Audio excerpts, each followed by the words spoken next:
I offer preconceptional care, it's before you're even pregnant, pregnancy care, labour and birth, and up to 6 weeks after your baby's born. That's your baby. Wow.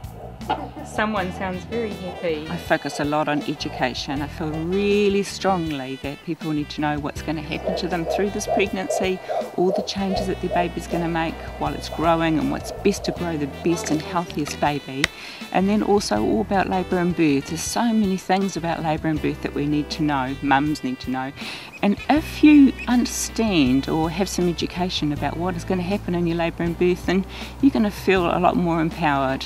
It was great not being forced into anything that I wasn't happy with, and yeah, that she was supportive of everything and said that it's mum at the end of the day and it's my choice, which I thought was fantastic.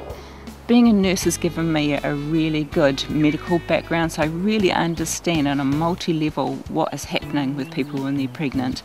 And also it's really important to have somebody who's very encouraging and supportive and loving and caring. But the best thing was about Helen is if it gets difficult, she still stays with you. She doesn't just leave you, and I think it's hard with some midwives. Once it gets difficult, they leave, and you've got to have someone come that you just don't know. So it's a choice that midwives have about whether they will stay and look after you if you have secondary care.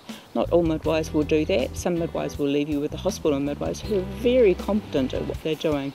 Very good midwives, but it just means that it's a strange looking after you. The thing I love about her is that she helps you become a mum. She doesn't tell you how to be a mum. She helps you bring out your inner mum, I guess. I want them to be able to have a very healthy baby and to learn all about what's happening with their baby as their baby grows. And I want them to know that when they go into labour that they have all sorts of choices, and they're well aware of what those choices are before they go into labour, so that when they do go into labour and I say to them, well, you've got a choice about what we're going to do now, what would you like me to do? Would you like me to do this, or should we wait? And they know exactly what I'm talking about because we've talked about it before they were even in labour. She's absolutely wonderful. She made me feel special and made my experience special. She didn't treat me like a dummy either. She knew that first time mum that I had all the strange questions, and she quite happily answered them. She was just absolutely awesome. She did everything that I wanted, and she really looked after me.